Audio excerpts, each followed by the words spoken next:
जब ठगे गए गणेश जी। गणेश जी विघ्नहर्ता और शीघ्र प्रसन्न होने वाले देवता हैं। अगर कोई सच्चे मन से गणेश जी की वंदना करता है तो गौरी गणेश तुरंत प्रसन्न हो जाते हैं और आशीर्वाद देते हैं। वैसे भी गणेश जी जिस स्थान पर निवास करते हैं, उनकी दोनों पत्नियां रिद्धि और सिद्धि भी उनके साथ रहती है।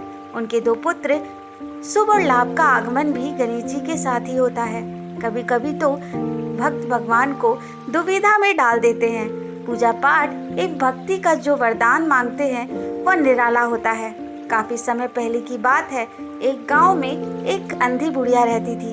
वह गणेश जी की परम भक्ति, आंखों से भले ही दिखाई नहीं देता था, परंतु वह सुबह शाम गणेश जी की वंदना करती, नित्य उनकी पूजा करती, उनकी प्रतिमा के आगे बैठकर उनकी स्तुति गाती, भजन गाती और गणेश जी का भक्ति से उन्हें प्रसन्न करती। गणेश जी बुढ़िया की भक्ति से बड़े प्रसन्न हुए। उन्होंने सोचा, यह बुढ़िया नित्य हमारा स्मरण करती है, परंतु बदले में कुछ भी नहीं मांगती। भक्ति का फल तो उसे मिलना ही चाहिए। ऐसा सोचकर गणेश जी एक दिन बुढ़िया के सम्मुख प्रकट हुए तथा बोले, माई, तुम हमारी सच्ची भक्त हो। जिस श्रद्धा और विश्वास से हमारा स्मरण करती हो, हम उससे बहुत प्रसन्न हैं। अंततः तुम जो वरदान चाहो हमसे मांग सकती हो। बुढ़िया बोली, प्रभु, मैं तो आपकी भक्ति प्रेम भाव से करती हूँ। मांगने का तो मैंने कभी सोचा ही नहीं। अंततः मुझे कुछ नहीं चाहिए। गणेश जी पुण्य बोले, हम वरदान देने के लिए आए हैं। बुढ़िया बोली, हे परमेश्वर, मुझे मांगना तो नहीं आता। अगर आप कहे तो मैं कल मांग लूंगी। जब तक मैं अपने बेटे और बहू से सलाह ले लेती हूँ। गणेश जी कल आने का वादा करके वापस लौट गए। बुढ़िया का एक पुत्र और बहू थी। बुढ़िया ने सारी बात उन्हें बताकर सलाह मांगी।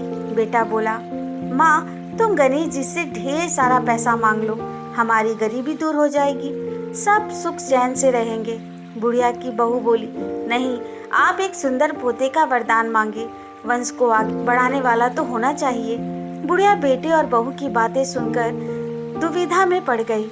उसने सोचा, ये दोनों तो अपने अपने मतलब की बातें कर रहे हैं। बुढ़िया ने पड़ोसी से सलाह लेने का मन बनाया। पड़ोसी भी नेक दिल की थी। उसने बुढ़िया को समझाया कि तुम्हारी सारी जिंदगी दुखों से कटी है। अब जो थोड़ा जीवन बचा है वह तो सुख से व्यतीत कर लो। धन और पोते का तुम क्या करोगी? अगर तुम्हारी आंखें ही नहीं तो ये सारी वस्तुएं तुम्हारे लिए व्यर्थ है। अंततः तुम अपने लिए दोनों आंखें मांग लो। बुढ़िया घर लौट आई। बुढ़िया और भी सोच में पड़ गई। उसने सोचा, कुछ ऐसा मांग लो मेरे बहू और बेटे सबका भला हो, लेकिन ऐसा क्या हो सकता है? इसी दुविधा में सारा दिन व्यतीत हो गया। बुढ़िया कभी कुछ मांगने का मन बनाती तो कभी कुछ, परंतु कुछ भी निर्धारित नहीं कर सकी। दूसरे दिन गणेश जी पुण्य प्रकट हुए और बोले, आप जो भी मांगेंगे वह हमारी कृपा से हो जाएगा, ये हमारा वचन है। गणेश जी के पावन वचन सुनकर बुढ़िया बोली, हे गणराज, यदि आप मुझसे प्रसन्न हैं तो कृपया मुझे इन मन इच्छित वरदान दीजिए। मैं अपने पोते को सोने के गिलास दूध पीते देखना चाहती हूँ। बुढ़िया की बातें सुनकर गणेश जी उसकी सादगी और सरलता पर मुस्कुरा दिए। बोले, तुमने तो मुझे ठग ही लिया।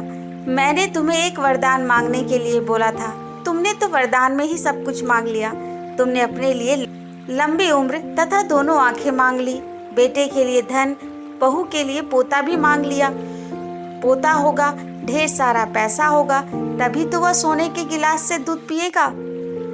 पोते को देखने के लिए तुम जिंदा रहोगी, तभी तो देख पाओगी। अब देखने के लिए 2 आंखें भी देनी पड़ेगी। फिर भी वह बोले, जो तुमने मांगा है वो सब सत्य होगा। यूं कहकर गणेश जी अंत ध्यान हो गए। कुछ समय पाकर गणेश जी की कृपा से बुढ़िया के घर में पोता हुआ। बेटे का कारोबार चल निकला तथा बुढ़िया की आंखों की रोशनी भी वापस आ गई। बुढ़िया अपने परिवार सहित सुखपूर्वक जीवन व्यतीत करने लगी। तो दोस्तों, आज की ये कहानी कैसी लगी कमेंट बॉक्स में ज़रूर बताएं और हाँ, मेरे चैनल को लाइक शेयर सब्सक्राइब करना ना भूलें। धन्यवाद।